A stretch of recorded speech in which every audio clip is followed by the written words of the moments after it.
Good morning, dear children. All of you are fine? I think all of you celebrated Onam very well. Okay, fine? Okay, we continue the lesson. Force and laws of motion. Okay, last class we have discussed about Newton's first law of motion, then inertia and different types of inertia. All of you studied it? Okay, the next we can see mass and inertia. Mass and inertia. How the mass of an object that affect inertia. How mass is related to inertia of a body or inertia of an object. Do all the bodies have the same inertia? Okay, we can see. Here we are considering an example. Here we can have an empty box. Okay, we have an empty box and the same box next is filled with books. Okay, filled with books.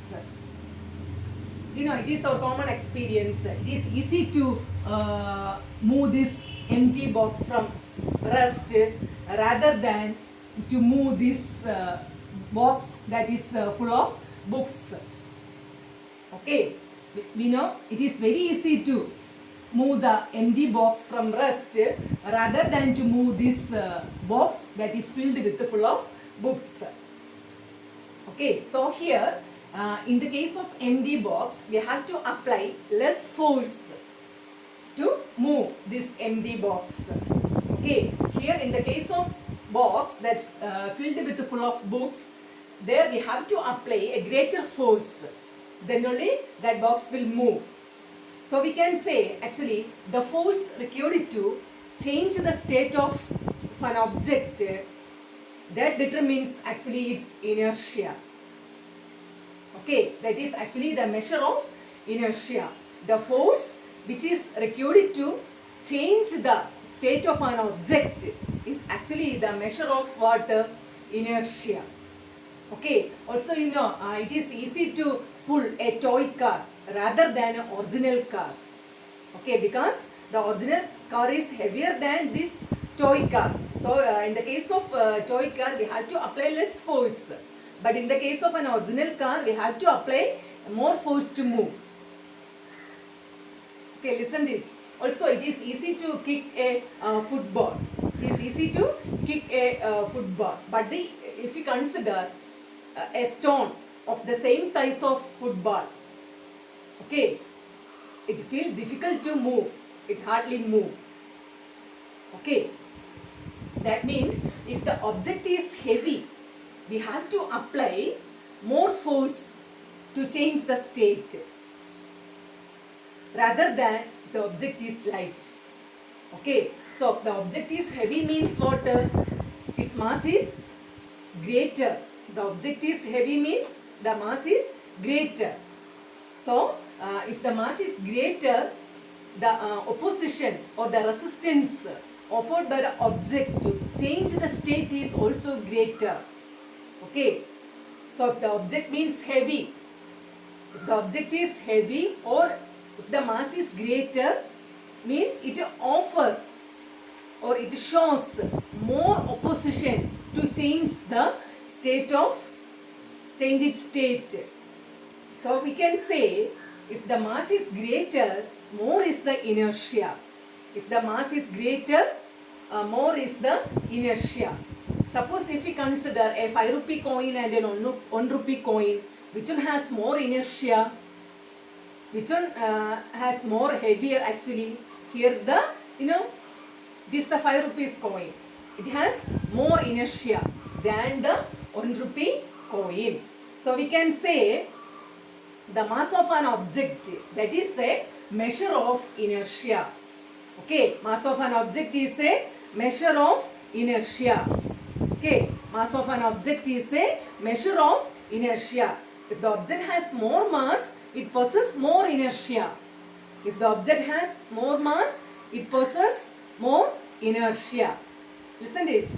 That is, in this way, the mass of an object that determines or that measures inertia. Okay, actually the mass of an object is a measure of inertia. That is about mass and inertia. The last class we have discussed about the first law of motion, Newton's first law of motion. The next we can see Newton's second law of motion. Newton's second law of motion. Before going to the law, let me talk about momentum. Okay, momentum. Here let us consider an example. During the game of table tennis, suppose if that ball falls falls upon someone, it does not hurt him. Okay, the table tennis ball. Okay, that does not hurt him. Suppose instead of that, suppose if it is a cricket ball. Okay, then what will happen? Actually, it will hurt the spectator. Okay, that is the difference here. Actually, what differentiate these two balls? Actually, the tennis ball and the cricket ball. What is the difference between these two? The cricket ball is more heavier than the tennis ball. That is, the mass of the cricket ball is the greater than the mass of tennis ball. So, the impact produced by this cricket ball is greater than that of the tennis ball. Okay, that is the difference. Okay, let me consider another example. Suppose if we consider a bullet at rest, it does not affect anyone or does not hurt anyone. Suppose if it is fired from a gun, what will happen? It can kill a person. Okay, can you differentiate the bullet at rest and the bullet which is moving? What is the difference in these two cases? When we consider the bullet at rest, it has zero velocity. And when we consider a fast moving bullet, it moves with a larger velocity. Okay, that is the bullet fired from a gun that possesses a larger velocity. So the impact produced by these two bullets is different. Okay, that is a bullet at rest that does not cause any impact. But when we consider a fast moving bullet, it can kill a person. That is the impact. So here the impact, actually that depends the velocity possessed by the object. The velocity possessed by the object. So the impact produced by objects actually that depends upon the mass and velocity. That depends upon the mass and velocity. Okay, the impact produced by objects that mainly depends upon the two quantities, that is mass and velocity. And here we have a physical quantity actually that relates these two quantities, that is mass and velocity. Okay, so momentum actually it is a quantity that relates both mass and velocity. So we can measure momentum of a body or momentum of an object is the product of mass and velocity. Okay, then what is momentum? How we can define momentum? Momentum is the product of mass and velocity. Momentum of an object is the product of mass and velocity. Okay, actually the momentum that is represented by the letter P. So the momentum P is equal to mass m into v. This is very, very important relation. The momentum P is equal to mv. Okay, what is the relation for momentum? Momentum P is equal to m into v, where P is the momentum, then mass m that represents the mass, and v stands for the velocity. Okay, momentum is equal to mass into velocity. Momentum is equal to mass into velocity. Momentum is represented by the letter P. So we can write P is equal to m into v. P equal to mv. And here the momentum is a vector quantity. Momentum is a vector quantity. You know what is a vector quantity? Having both magnitude and direction. Having both magnitude and direction. So here the momentum that has both magnitude and direction. So momentum can be considered as a vector quantity. Then, okay, listen to it. The next we can see the SI unit of momentum. SI unit of momentum. You know the unit of mass. What is SI unit of mass? Okay, kilogram. Kilogram is the SI unit of mass. Then you know the unit of velocity also. What is the unit of velocity? Okay, meter second raised to minus 1. So this is the unit of SI unit of momentum. Kilogram meter per second or kilogram meter second raised to minus 1. Either we can write kilogram meter per second. Okay, kilogram meter per second or kilogram meter second raised to minus 1 is the unit of momentum. Okay, suppose if an object is at rest, then what about its velocity? Velocity is equal to 0. So what is the momentum? Momentum P is equal to 0. So if an object is at rest, its momentum is 0. Okay, a moving object only possesses what? Momentum. Okay, momentum is related to moving objects. Suppose if the velocity is 0, its momentum is 0. So if an object is at rest, it possesses 0 momentum.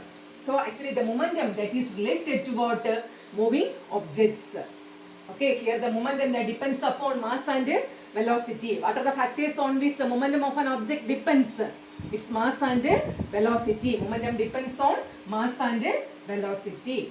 Okay, what is momentum? How we can define momentum? Momentum of an object is the product of mass and velocity. Momentum of an object is the product of mass and velocity. Momentum is equal to mass into velocity. So P can be written as m into v. Actually momentum is a vector quantity. Then what is the SI unit of momentum? Kilogram meter per second or kilogram meter second raised to minus 1 is the SI unit of momentum.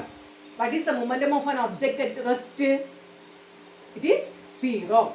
Okay, that is momentum is related to moving objects. What are the factors on which the momentum of an object depends? Mass and velocity. Okay, mass and velocity. That is about momentum. Next, Newton's second law of motion. Okay, let us consider an example. Suppose a car with a dead battery to be pushed along a straight road to give a speed of 1 meter per second. Okay, a car with a dead battery to be pushed along a straight road to give a speed of 1 meter per second. It is actually sufficient to start its engine. It is actually sufficient to start its engine. Okay. Suppose if 2 or more persons push suddenly, okay, it hardly starts the engine. But if they push over a time continuously, what will happen? What will happen? It starts to move. Suppose if they give a sudden push, the engine hard to start. Okay, and if the pushing is continuous for over a period of time, what will happen? The car starts to move. Okay, that means when we apply force on the car, its velocity changes. Okay, its velocity changes. That is why the car gets accelerated. You know, the change in velocity is called acceleration. Okay, that is when we apply force on the car, what happens? Its velocity changes. Its velocity changes. You know, momentum is the product of mass and velocity. You know, momentum is the product of mass and velocity. Then velocity changes. What happens to momentum? This momentum also changes. Okay, when velocity changes, the momentum also changes.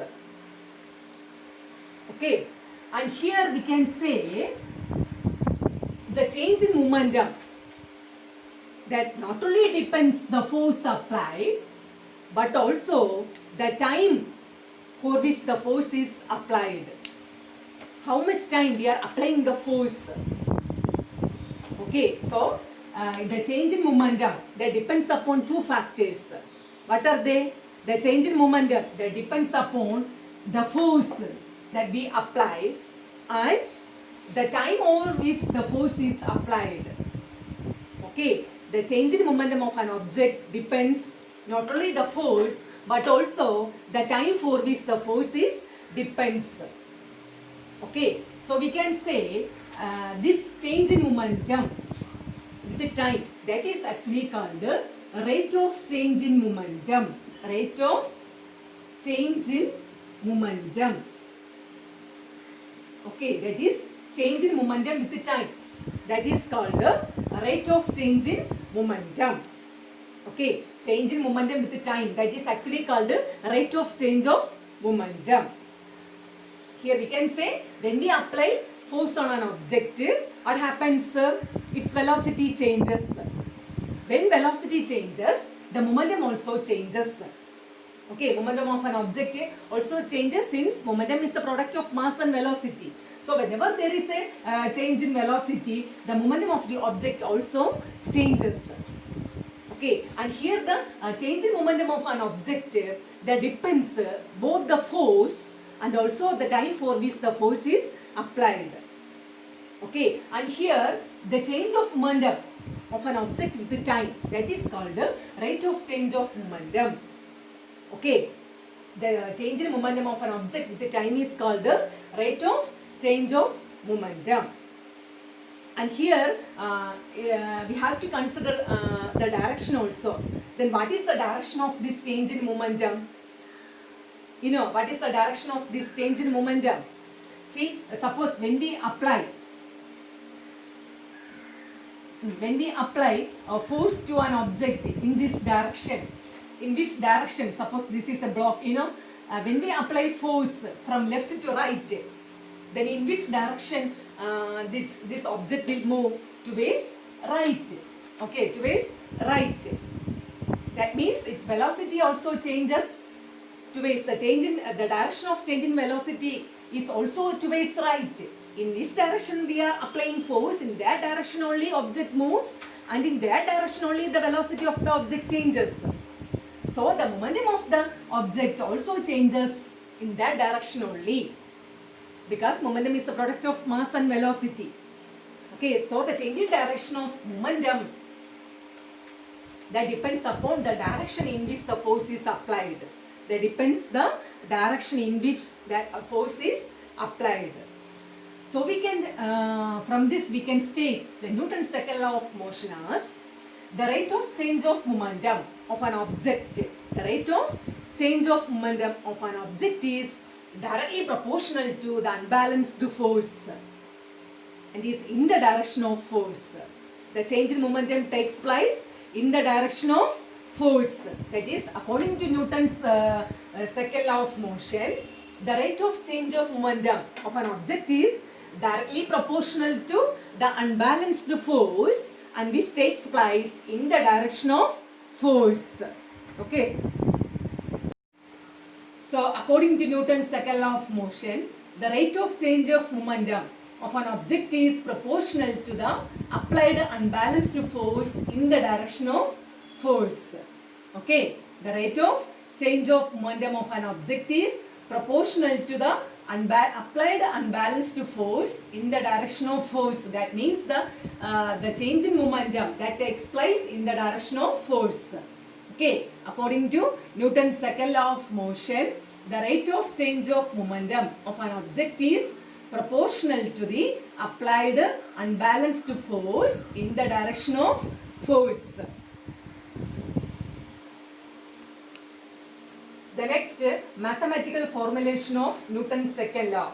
Okay, mathematical formulation of Newton's second law. Then how we can measure force? By using Newton's second law. Okay, here we are considering an object having mass m. An object has a mass m. It moves with an initial velocity u. It moves with an initial velocity u, and after some time t, its velocity changes to v.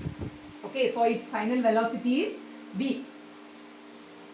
Okay, if an object has mass m, it moves with an initial velocity u, then after some time t, its velocity changes to v. So here the mass of the object is m, initial velocity is u, and final velocity is v, and the time is t. Okay. Then you know what is momentum actually. You know the equation of momentum. Okay, that is momentum P is equal to M into V. That thing you know. Momentum P is equal to M into V. Here first we have to write the initial momentum.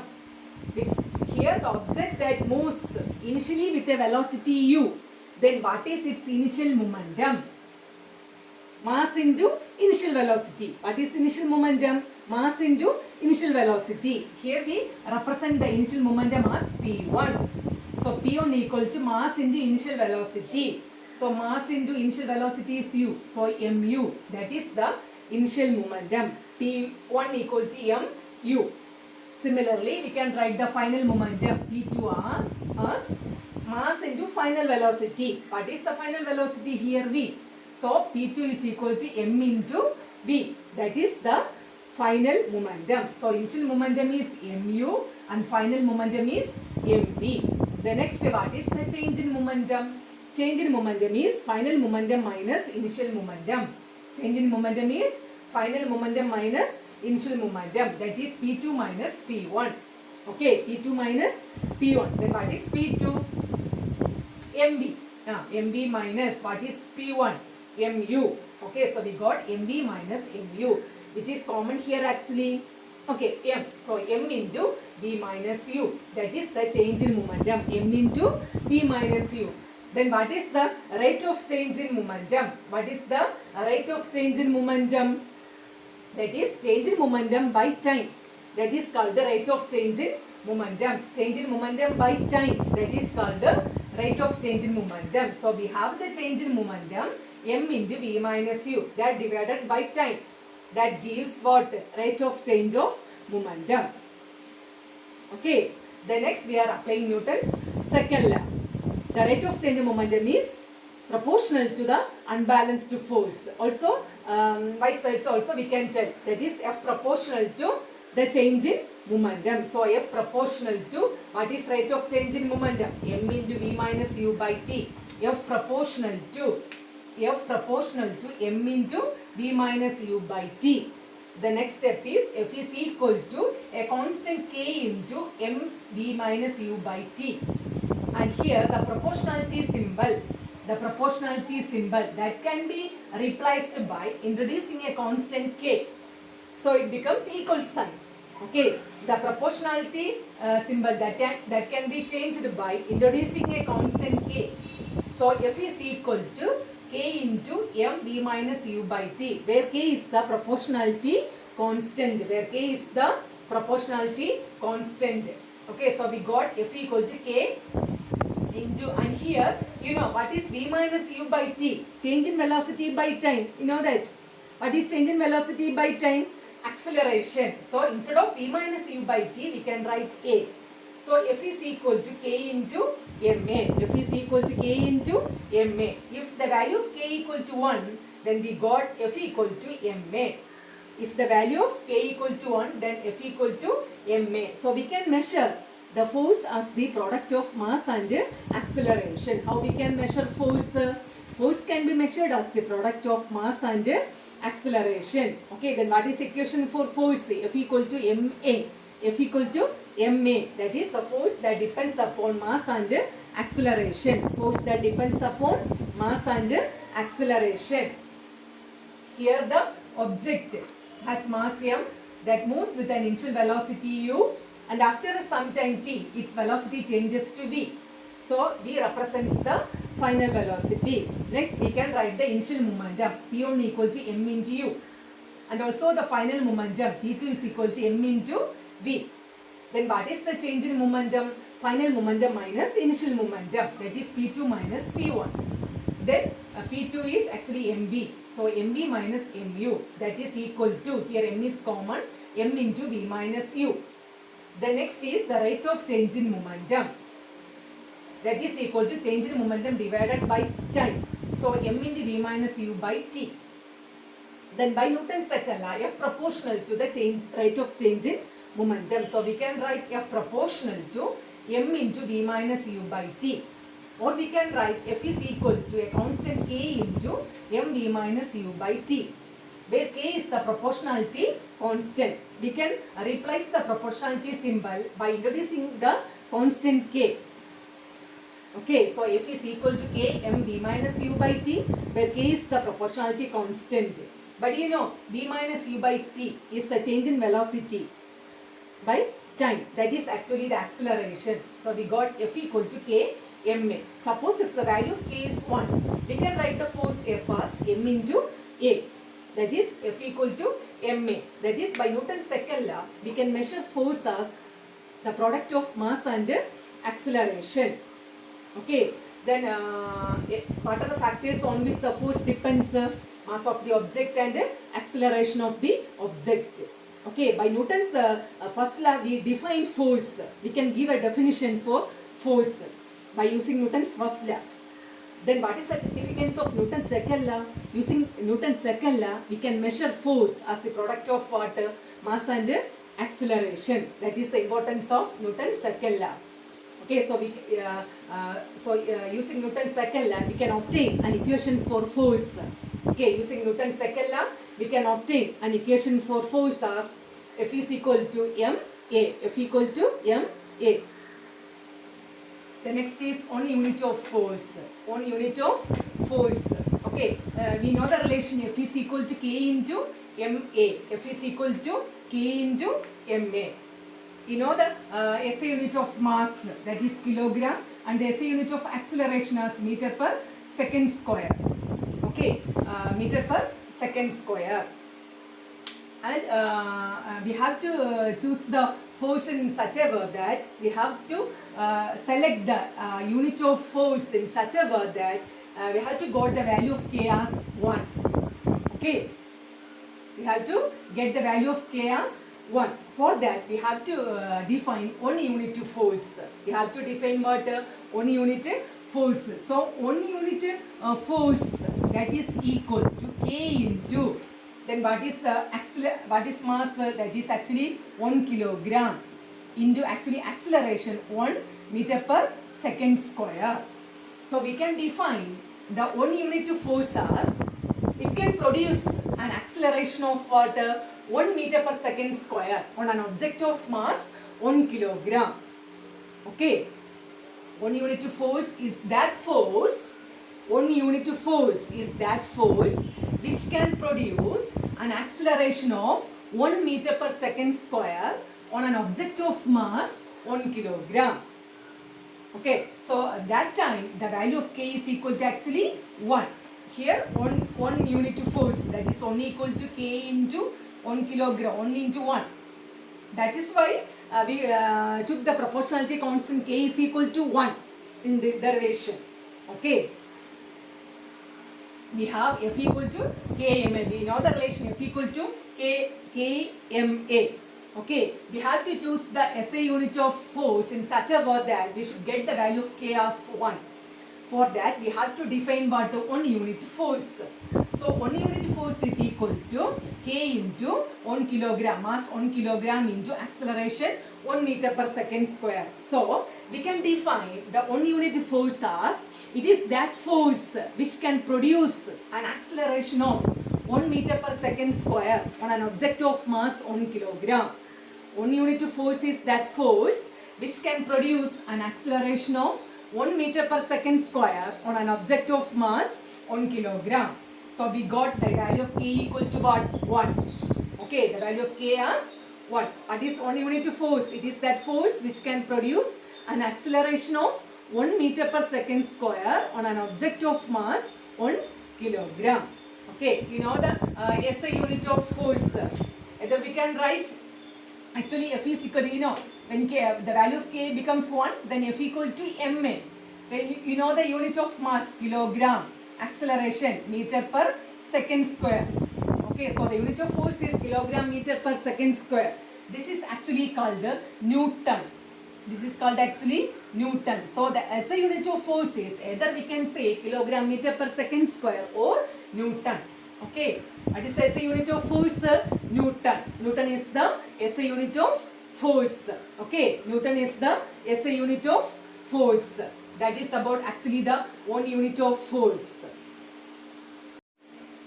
Okay, that is about the Newton's second law. Still actually the application of Newton's second law is also there. That thing we can discuss on next class. Okay. Then what are the things that we have learned today? First we learned about the relationship between mass and inertia. Okay, you know, mass of an object is actually the measure of inertia. Okay, and next came momentum. What is momentum? Momentum is the product of mass and velocity. Momentum is P equal to m into v. Momentum is a vector quantity. Then you know the SI unit of momentum, kilogram meter per second. That is the SI unit of momentum. Okay, then what is Newton's second law? The rate of change of momentum of an object is proportional to the unbalanced force in the direction of force. Okay, then what is the significance of Newton's second law? Using Newton's second law, we can measure force as the product of mass and acceleration. Okay, that is which is the mathematical form of Newton's second law? F is equal to ma. Very, very important relation. F equal to m into a. Okay, that the force that depends upon mass and acceleration. The force acting on an object that depends upon what? Mass and acceleration. The next we defined only unit to force. Actually, it is that force which produces an acceleration of 1 meter per second square on an object of mass 1 kilogram. Then what is the SI unit of force? Newton. Newton is the SI unit of force. Okay. Okay, children, study well. That is the end of today's class. Thank you, children.